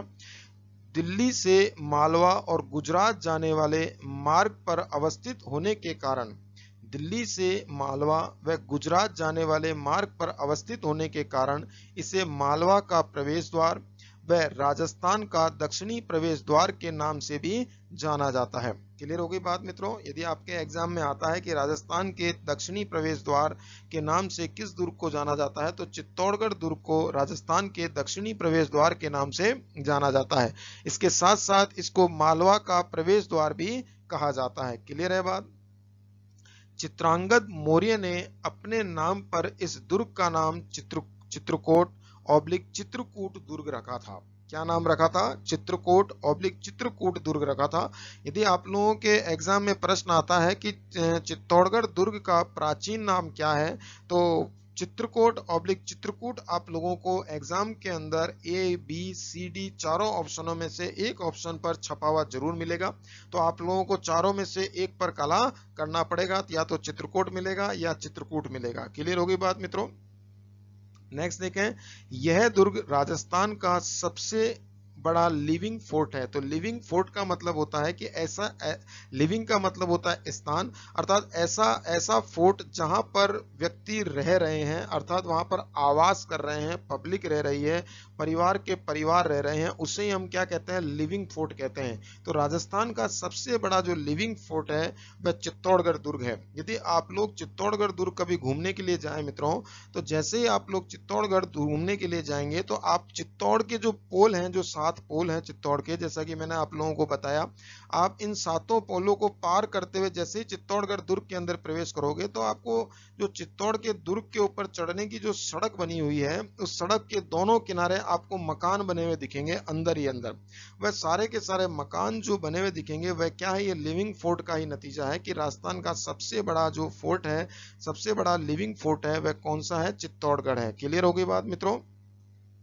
इसके साथ साथ यह दुर्ग आकार में मछली के समान नजर आता है। यदि एग्जाम में आए आप लोगों के कि मछली के समान नजर आने वाला अमुक में से कौन सा दुर्ग है, तो चित्तौड़गढ़ दुर्ग ही मछली के समान नजर आता है।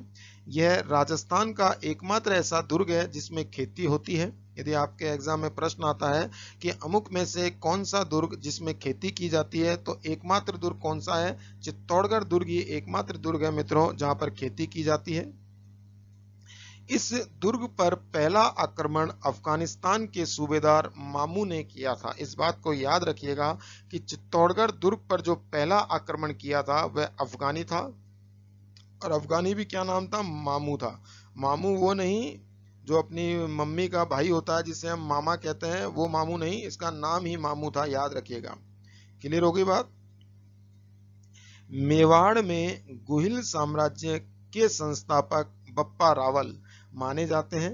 बप्पा रावल का जो वास्तविक नाम था मित्रों, कालभोज था। अब ये कालभोज से इसको बप्पा रावल किसने कहा? अभी थोड़ी देर पहले ही मैंने बताया था, हरित ऋषि की ये सेवा किया करते थे, हरित ऋषि के आश्रम में रहा करते थे, तो हरित ऋषि ने ही इनका नाम कालभोज रखा था। बप्पा रावल का इतिहास में बहुत तल्लीनता से और बहुत डिस्क्राइब और डीपली पढ़ाऊंगा जब मैं राजस्थान के इतिहास में गोहिल साम्राज्य पढ़ाऊंगा। अभी आप लोगों को राजस्थान के इतिहास में मैं सिर्फ दुर्ग पढ़ा रहा हूं, तो दुर्ग से संबंधित जानकारी इतनी काफी है कि मेवाड़ में गोहिल साम्राज्य का संस्थापक बप्पा रावल थे। मौर्य साम्राज्य के अंतिम शासक मान मोरी को पराजित कर 8वीं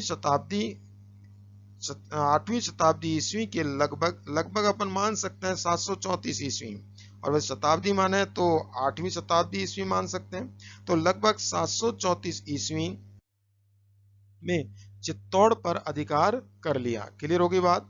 इसके पश्चात यह दुर्ग परमार राजा मुंज वह गुजरात के सोलंकी राजा सिद्धराज जयसिंह के कब्जे में रहा। अर्थात कुल मिला के जो चित्तौड़गढ़ दुर्ग है वह काफी राजाओं के अधीन रहा या कब्जे में रहा। जैसे कि अपन मौर्य मान लें, अपन गुहिल मान सकते हैं, परमार मान लें, सोलंकी ले लें, आदि प्रकार के राजाओं के यह अधीन रहा। 12वीं शताब्दी में चित्तौड़गढ़ दुर्ग पर पुनः गुहिलों का अधिकार हो गया। यदि आप लोगों के एग्जाम में आता है कि कौन से शताब्दी में गुहिलों ने चित्तौड़ के ऊपर पुनः अधिकार कर लिया, तो 12वीं शताब्दी में चित्तौड़ पर गुहिलों ने पुनः अपना अधिकार स्थापित कर लिया। इस दुर्ग पर अधिकांश निर्माण कुंभा ने करवाया। अतः कुंभा इस दुर्ग का आधुनिक निर्माता कहलाता है। यदि आप लोगों के एग्जाम में प्रश्न पूछा जाता है कि चित्तौड़गढ़ दुर्ग के आधुनिक निर्माता अमुक में से कौन है, तो महाराणा कुंभा ही चित्तौड़ दुर्ग के आधुनिक निर्माता बताए गए हैं। क्लियर हो गई बात। कुंभा के समय यह दुर्ग विचित्रकूट के नाम से जाना जाता था। यह एक और नाम चित्तौड़गढ़ दुर्ग का आप लोगों के सामने आया है मित्रों, कि कुंभा के समय में चित्तौड़गढ़ दुर्ग किस नाम से जाना जाता था। तो कुंभा के समय में चित्तौड़गढ़ जो दुर्ग है मित्रों, वह विचित्रकूट के नाम से जाना जाता था। क्लियर हो गई बात।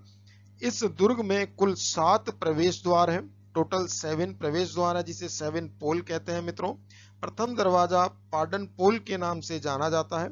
इसके पास में प्रतापगढ़ के रावत बाघ सिंह का स्मारक बना हुआ है। जैसा कि मैंने पहले बताया था, प्रतापगढ़ के राव बाघ सिंह का स्मारक बना हुआ है, जो कि चित्तौड़गढ़ के दूसरे साके 1535 ईस्वी में बहादुर शाह की सेना से जूझते हुए वीर गति को प्राप्त कर गए थे। तो बहादुर शाह जो था मित्रों, वह गुजरात का रहने वाला था और गुजरात का शासक था, जो कि चित्तौड़गढ़ दुर्ग पर सन 1535 में आक्रमण करते हैं। और आक्रमण करते हैं तो उस समय वह आक्रमण के दौरान वीर गति को प्राप्त करते हैं, और वीर गति को प्राप्त करते हैं तो उस समय जो चित्तौड़ के दुर्ग पर जिस राजा का शासन था, उनका नाम विक्रमादित्य था, महाराणा विक्रमादित्य। क्लियर हो गई बात मित्रों। नेक्स्ट यदि अपन चले कि दूसरा दरवाजा भैरव पोल है। इसके पास में जयमल राठौड़ व कल्लाजी राठौड़ की छतरियां बनी हुई हैं, जो कि 1567 ईस्वी में हुए तीसरे साके के समय अकबर की सेना से लड़ते हुए वीर गति को प्राप्त हो गए थे। क्लियर है मित्रों। इसमें भी एक दंत कथा बताई जाती है। कहा जाता है कि जब अकबर बादशाह चित्तौड़ के दुर्ग को घेरे हुए खड़े होते हैं, तब रात्रि का समय होता है, और जयमल जो राठौड़ होते हैं वह रात्रि के समय किले की दीवार को चुनवाते होते हैं, अर्थात किले की दीवार पर चूना पत्थर लगाते होते हैं। तो उस समय क्या होता है कि अकबर की नजर जयमल राठौड़ के ऊपर पड़ जाती है, और जयमल राठौड़ के ऊपर अकबर गोली ताक देता है। जैसे ही वह गोली ताकता है तो गोली जयमल राठौड़ के पैर पर जाकर लगती है, जिसके कारण वह पैर से घायल हो जाते हैं। अब ये दंत कथा मान सकते हो इसको। हालांकि ये पॉसिबल नहीं है कि रात्रि के समय, जब उस जमाने की जो बंदूकें हुआ करती थी, जिनके निशाने भी टेढ़े मेढ़े हुआ करते थे, तो रात्रि के समय अकबर को जयमल राठौड़ दिख गए और जयमल राठौड़ के ऊपर अकबर ने गोली ताकी और गोली ताक के उनके पैरों पर लग गई। ये एक दंत कथा मान सकते हैं। इसमें सत्यता कम है और असत्यता ज्यादा है। लेकिन यदि अपन प्रैक्टिकल देखें तो हो सकता है कि रात्रि के समय जब जयमल राठौड़ किले की दीवार को चुनवा रहे थे, तो उस समय शायद उनका पैर फिसल गया होगा। तो पैर फिसलने के कारण वो गिर गए होंगे दीवार से गिरने के कारण उनके पैर में चोट आ गई होगी, और चोट आने से उनमें पैर में लंगड़े हो गए, और लंगड़े होने के कारण वह युद्ध नहीं लड़ पाए। लेकिन ये कुछ इतिहासकारों ने यह लिख दिया कि भाई जयमल राठौड़ के पैर में गोली लग गई थी।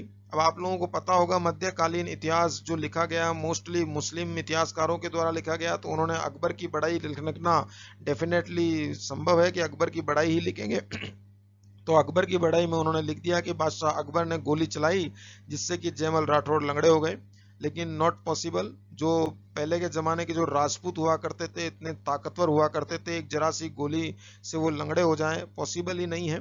मनों के टन में तो वो अपने शरीर के ऊपर लोहा लाद के चला करते थे जब युद्ध करने के लिए जाते थे। तो एक छोटी सी गोली से कैसे लंगड़े हो सकते हैं। गर्दन कटने के बाद भी लड़ते रहते थे। इस प्रकार के भी राजपूत वीर हमारे हिंदुस्तान के अंदर हुए हैं। हिंदुस्तान में खास तौर से रणबांकुरों की नगरी राजस्थान, तो राजस्थान में हुए हैं इस प्रकार के वीर भी।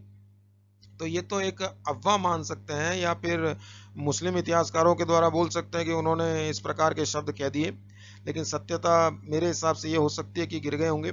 जब जयमल राठौड़ पैर से लंगड़े हो जाते हैं तो कल्लाजी जो राठौड़ है मित्रों, वह क्या करते हैं कि अपने इन ताऊ थे जयमल राठौड़ कल्लाजी राठौड़ के, तो अपने ताऊ को अपने कंधों पर बिठा लेते हैं, अपने ताऊ को अपने कंधे पर बिठा लेते हैं तथा 2 तलवार तो अपने ताऊ को दे देते हैं और 2 तलवार अपने हाथ में रख लेते हैं। आप देखो कितने वीर थे कल्लाजी राठौड़ कि अपने ताऊ को कंधे के ऊपर रख रहे हैं, अर्थात ताऊ का वजन झेल रहे हैं, इसके साथ ही दोनों हाथों में 2 तलवार ले रहे हैं और अपने ताऊ को भी 2 तलवार दे रहे हैं तो दोनों हाथों से तलवार चलाने में माहिर।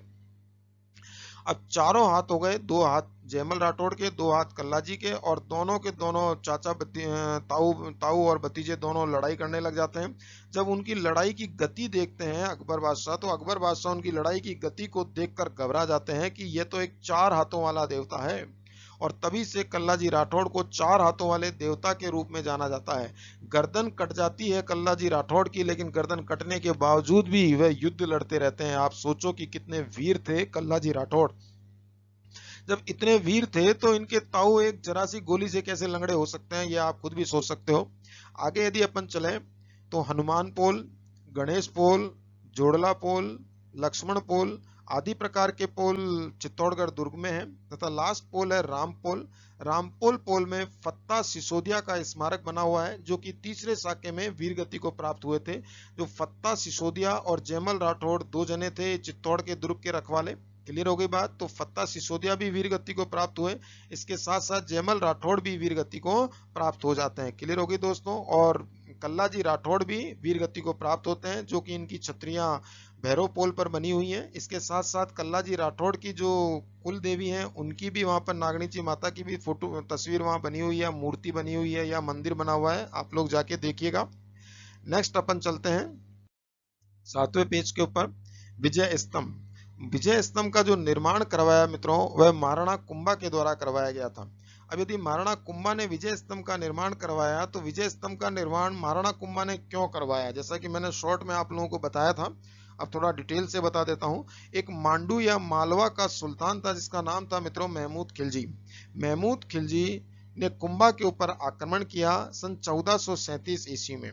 तो जब कुंभा के ऊपर आक्रमण करता है महमूद खिलजी सन 1437 ईस्वी में, तो कुंभा और महमूद खिलजी के जो मध्य युद्ध लड़ा गया वह सारंगपुर में लड़ा गया था, इसलिए इस युद्ध को मित्रों सारंगपुर का युद्ध कहते हैं। इस सारंगपुर के युद्ध में महमूद जो खिलजी है, मालवा का सुल्तान है, उसकी हार हो जाती है, तथा राणा कुंभा जो महाराणा कुंभा है उनकी विजय हो जाती है।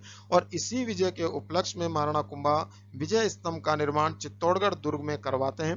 तो 1537 में युद्ध लड़ा गया था, इसमें विजय हुई, तथा 1540 में विजय स्तंभ का निर्माण आरंभ करवाया गया और 1548 में जाके विजय स्तंभ पूर्ण हुआ। इसका मतलब यह है कि टोटल 8 वर्ष विजय स्तंभ को पूर्ण होने में लगे। 40 के बाद 41 से आप 48 गिन सकते हैं, तो टोटल लगभग 8 वर्ष का कार्यकाल विजय स्तंभ के निर्माण में लगा। यह विजय स्तंभ कुंभा की कीर्ति का बखान करता है। बिल्कुल राइट है कि विजय स्तंभ कीर्ति का बखान करता है, क्योंकि महमूद खिलजी को सारंगपुर के युद्ध में हराया, तो हराने से कुंभा की जो कीर्ति है वह और ज्यादा ऊंची उठी। तो कुंभा की कीर्ति और ज्यादा ऊंची उठने के कारण कीर्ति का बखान करता है, और इसी कारण से इस स्तंभ को कीर्ति स्तंभ भी कहा जाता है। मित्रों, एक बात आप लोग याद रखिएगा कि कीर्ति स्तंभ प्रशस्ति अलग है और कीर्ति स्तंभ अलग है। कीर्ति स्तंभ प्रशस्ति है, वह जैन धर्म से संबंध रखती है, जिसका निर्माण जीजा ने करवाया था, इसका आगे बखान करूंगा। तथा जो ये कीर्ति स्तंभ है, ये महाराणा कुंभा से संबंध रखती है, जो कि उनके विजय के उपलक्ष्य में निर्माण करवाया गया था। क्लियर है। इस स्तंभ पर विष्णु के अवतारों का अत्यंत सजीव और कलात्मक प्रतिमाएं उत्कीर्ण हैं, जिसके कारण इसे हिंदू मूर्ति कला का अनमोल खजाना भारतीय मूर्ति कला का विश्वकोश डॉक्टर गोट्स के अनुसार, यदि आपके एग्जाम में आए कि भारतीय मूर्ति कला का विश्वकोश विजय स्तंभ को किसने कहा, तो डॉक्टर गोट्स ने कहा। तथा हिंदू मूर्ति कला का अजायबघर व विष्णु ध्वजगढ़ किसने कहा मित्रों, उपेंद्र नाथ ने कहा। तथा इसके साथ साथ विक्ट्री टावर भी इसको कहते हैं। इस बात को आप लोग याद रखिएगा। यह 30 फीट आधार, अर्थात यह 30 फीट चौड़ा है। इसका जो आधार है मित्रों वह लगभग, इसका जो सरफेस है वह 30 फीट की चौड़ाई पर ये फैले हुए हैं। 30 फीट चौड़ा है तथा 120 फीट ऊंचा है। 120 फुट ऊंचाई ली हुई है और 30 फुट यह चौड़ा है। 9 मंजिल का है। यह 9वीं मंजिल का प्रतीक है। क्लियर हो गई बात। जो नौ मंजिल है वह नव निधियों का प्रतीक है। आप लोगों ने सुना होगा अष्ट सिद्धि और नव निधियां। तो जो नव निधियां हैं उसका प्रतीक क्या बताया गया है? विजय स्तंभ बताया जाता है। 3 नंबर की मंजिल पर 9 बार अरबी भाषा में अल्लाह लिखा हुआ है। यदि आप लोग वहां जाएं तो आप लोगों को तीसरी मंजिल का आप लोग अध्ययन करें तो तीसरी मंजिल पर आपको अरबी भाषा में 9 बार अल्लाह लिखा हुआ मिलेगा। क्लियर है बात। जो अल्लाह जो लिखा हुआ है इससे क्या जाहिर हो रहा है कि जो महाराणा कुंभा है उसकी सांप्रदायिक एकता की भावना दर्शाई जा रही है। क्लियर हो गई बात। इसकी 8वीं मंजिल पर कोई प्रतिमा नहीं है। याद रखिएगा इसकी 9 मंजिलें हैं। 9 मंजिलों पर आप लोगों को भगवान विष्णु की प्रतिमाएं बनी हुई मिलेंगी, लेकिन 9 में से जो 8वें नंबर की मंजिल है उस पर कोई प्रतिमा बनी हुई नहीं मिलती, अर्थात वो ब्लैंक है। तथा 9वीं मंजिल बिजली गिरने से नष्ट हो गई थी, जिसे सन 1911 ईस्वी में महाराणा स्वरूप सिंह जी ने पुनः बनवाया। अर्थात 1911 में महाराणा स्वरूप सिंह जी का कार्यकाल था और इन्होंने अपने कार्यकाल में जो 9वीं मंजिल है इसको दोबारा बनवाया। इस स्तंभ का प्रधान शिल्पी जेता था तथा उसके पुत्रों नापा, पूंजा और पोमा आदि ने इसका सहयोग दिया। क्लियर हो गई बात। एग्जाम में आए तो प्रधान शिल्पी जेता था तथा उसके सहयोगकर्ता नापा, पूंजा और पोमा थे। नेक्स्ट पेज पे चलते हैं मित्रों। इसको बनाने में कुल 90 लाख रुपए खर्च हुए थे। ये काफी बार एग्जाम में आ चुका है कि इसको बनाने में कितने लाख रुपए खर्चा आया, तो 90 लाख रुपए का खर्चा आया। आप लोग मेरे वीडियो को पूरा देखें और ध्यान से देखें, क्योंकि प्रत्येक जो मेरी लाइन है वह अपने आप में एक प्रश्न प्रस्तुत कर रही है। आने वाले समय में जो राजस्थान पुलिस का एग्जाम होगा, सब इंस्पेक्टर का एग्जाम होगा या RS का एग्जाम होगा, इसके साथ साथ कृषि पर्यवेक्षक का भी एग्जाम होगा, तो उसमें राजस्थान जी की बहुत महत्वपूर्ण भूमिका निभाती है मित्रों। रीट का एग्जाम होगा, SST में भी राजस्थान जी की आती है। तो 90 लाख रुपए खर्च हुए। दिल्ली की कुतुब मीनार भले ही ऊंची हो, लेकिन विजय स्तंभ की कारीगरी सबसे बढ़कर है। यह तथ्य किसने कहा मित्रों? तो यह तथ्य राजस्थान के इतिहास के पिता कर्नल जेम्स टॉड ने कहा। द हिस्ट्री ऑफ राजस्थान के फादर कौन कहलाते हैं? कर्नल जेम्स टॉड कहलाते हैं मित्रों। फर्ग्यूसन ने इसकी तुलना रोम के टार्जन से की। तो रोम में टार्जन है कोई, वहां की रोम के अंदर टार्जन नाम की कोई मीनार है, उसकी तुलना किससे कर दी? फर्ग्यूसन ने विजय स्तंभ से करी। नेक्स्ट अपन चलें। यह राजस्थान की प्रथम इमारत है जिस पर 15 अगस्त 1949 ईस्वी को 1 रुपए का डाक टिकट जारी किया गया। इस बात को याद रखिएगा कि ऐसी राजस्थान की प्रथम इमारत कौन सी है जिस पर 15 अगस्त 1949 को डाक टिकट जारी किया गया। तो विजय स्तंभ ऐसी पहली इमारत है जिस पर 15 अगस्त 1949 को डाक टिकट जारी किया गया था। विजय स्तंभ राजस्थान पुलिस का प्रतीक चिन्ह भी है। याद रखिएगा, आप लोगों ने देखा होगा राजस्थान पुलिस का प्रतीक चिन्ह। राजस्थान के पुलिस वालों को भी देखा होगा वर्दी पहने हुए, जिनके कंधों के ऊपर एक लोगो लगा रहता है, उस लोगो के ऊपर राजस्थान का प्रतीक चिन्ह बना रहता है। इसके साथ साथ उनकी कैप के ऊपर भी शेर का चिन्ह बना रहता है। आगे देखें, जैन कीर्ति स्तंभ प्रशस्ति। सूरज पोल के पास, जो सूरज पोल है, पोल का मतलब वहां के, यहाँ पे अपन दीवार कह सकते हैं, लेकिन यहाँ पोल का मतलब क्या इंडिकेशन हो रहा है कि उस पोल के दरवाजा नाम दिया गया है। तो जैन कीर्ति स्तंभ सूरज पोल के पास है। इसका निर्माण 10वीं 11वीं शताब्दी में बघेरवाल जैन जीजा ने करवाया था। याद रखिएगा, जैन जीजा ने जैन कीर्ति स्तंभ प्रशस्ति का निर्माण करवाया।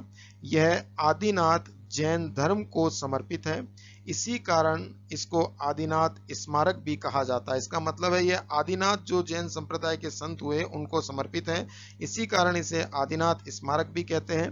इस स्तंभ प्रशस्ति को लिखने की शुरुआत अत्रि भट्ट ने की थी तथा इसको समाप्त उसके पुत्र महेश भट्ट ने किया। महेश भट्ट नहीं जो फिल्में बनाता है, वो महेश भट्ट नहीं, शिल्पी महेश भट्ट थे, जिन्होंने शिल्पी कह सकते हैं या इसको इसके लेखककार कह सकते हैं। शिल्पी तो पत्थरों को ऊपर शिल्प करते हैं।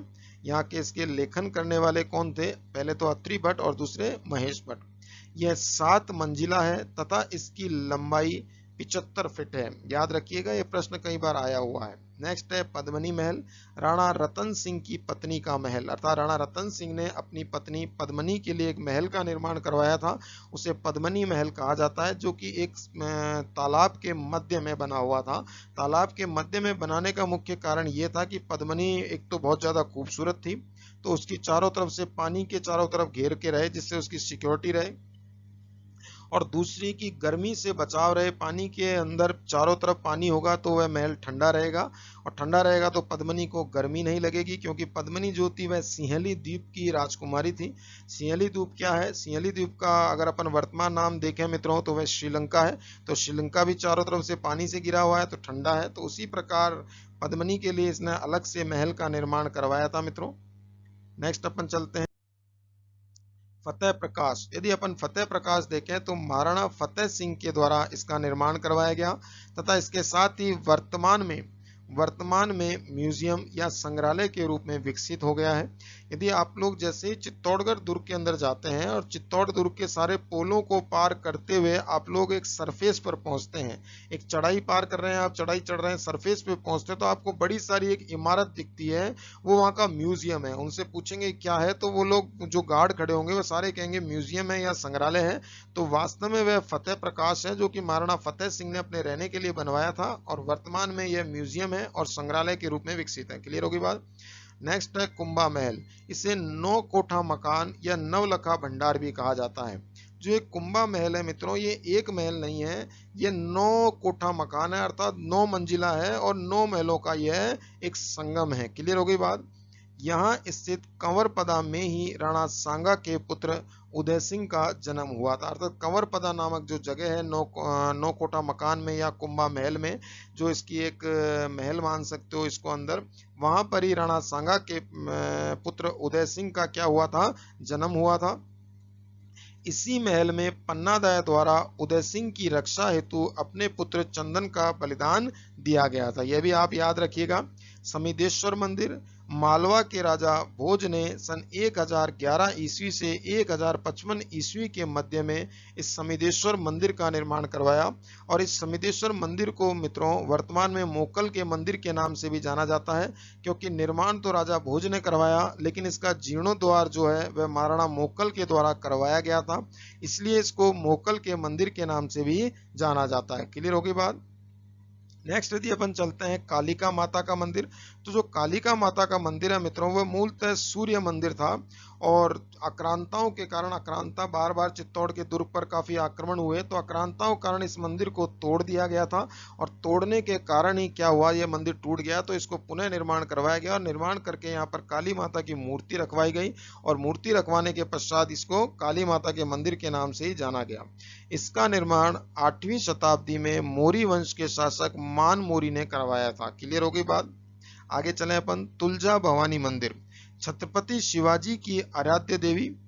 मंदिर का निर्माण बनवीर ने तुलादान के धन से करवाया था। जो वो तुलादान से उसके बाद जो धन आया था, उसी धन से तुलजा भवानी का मंदिर का निर्माण करवाया। और जो तुलजा भवानी है ये छत्रपति शिवाजी महाराष्ट्र की आन बान शान के प्रतीक शिवाजी महाराज, तो छत्रपति शिवाजी की आराध्य देवी थी, कौन थी? तुलजा भवानी। क्लियर हो गई बात? बनवाया। मीरा का मंदिर, रैदास की छतरी आदि हमारे को चित्तौड़ के दुर्ग में ही देखने को मिलती है। इसके साथ साथ श्रृंगार चौरी, प्राचीन काल में यह शांतिनाथ का जैन मंदिर था, जिसका निर्माण महाराणा कुंभा के कोषाध्यक्ष बेलका के द्वारा करवाया गया था। यहीं पर कुंभा की पुत्री रमाबाई की चंवरी बनी हुई है। चंवरी का मतलब होता है जहां पर फेरे पाड़ते हैं दूल्हा दुल्हन, वो स्थान को चंवरी कहा जाता है। तो चंवरी कहां पर है? इसको श्रृंगार चंवरी इसी नाम से जाना गया, परंतु प्राचीन नाम में यदि इसका देखें तो शांतिनाथ जैन मंदिर के नाम से यह प्रसिद्ध था। क्लियर हो गई मित्रों बात? नेक्स्ट चलते हैं अपन 10वां पृष्ठ है आपका, और लास्ट पृष्ठ है आप लोगों का सतबीस देवरी। यदि अपन सतबीस देवरी देखें तो यह 11वीं शताब्दी में निर्मित 27 देवरियां हैं, जो कि जैन मंदिरों का समूह है, जिसमें 24 तीर्थंकरों की मूर्तियां लगी हुई हैं। क्लियर हो गई बात मित्रों? नेक्स्ट है अपना लास्ट टॉपिक है साके। चित्तौड़ के दुर्ग में 3 साके हुए, एक हुआ 1303 में, दूसरा हुआ 1535 में और तीसरा हुआ 1567-68 में। 1303 में जो आक्रांता था मित्रों वह अलाउद्दीन खिलजी था और उस समय चित्तौड़ के दुर्ग के जो राजा थे वह राणा रतन सिंह थे। आगे अपन दूसरा साका देखें तो वह 1535 में हुआ। उस समय आक्रांता कौन था? मालवा या गुजरात का शासक बहादुर शाह तथा उस समय चित्तौड़ के दुर्ग के राणा कौन थे? महाराणा विक्रमादित्य। इसके साथ ही तीसरा साका कब हुआ? 1567 और 68 में और आक्रांता कौन था? जलालुद्दीन मोहम्मद अकबर तथा इसके साथ ही चित्तौड़ के दुर्ग के राजा कौन थे या राणा कौन थे? राणा उदय सिंह। इस प्रकार से ये 3 साके चित्तौड़ के दुर्ग में हुए, इनकी डिटेल मैं समझा चुका हूं पहले। और इसके साथ ही जैसे ही मैं राजस्थान का इतिहास पढ़ाऊंगा जिसमें गुहिल साम्राज्य पढ़ाऊंगा तो इन तीनों के तीनों साकों को बाकायदा कहानी के माध्यम से समझाने का प्रयास करूंगा। इसके साथ ही दोस्तों मैं विदा लेता हूं। आप लोगों को मेरे द्वारा पढ़ाया हुआ कैसा लगा कमेंट बॉक्स में जरूर बताइएगा। इसके साथ साथ आप लोग मेरे चैनल को सब्सक्राइब जरूर कीजिएगा और लाइक भी करिएगा, क्योंकि जब आप लाइक और सब्सक्राइब करेंगे तो लाइक करने से खुशी होगी और सब्सक्राइब करेंगे तो आने वाले मेरे जितने भी वीडियो हैं वह आप लोगों के पास डायरेक्ट पहुंचेंगे, जिन वीडियो को मैं अपलोड करूंगा। तो इसके साथ ही मैं विदा लेता हूं दोस्तों, नमस्कार।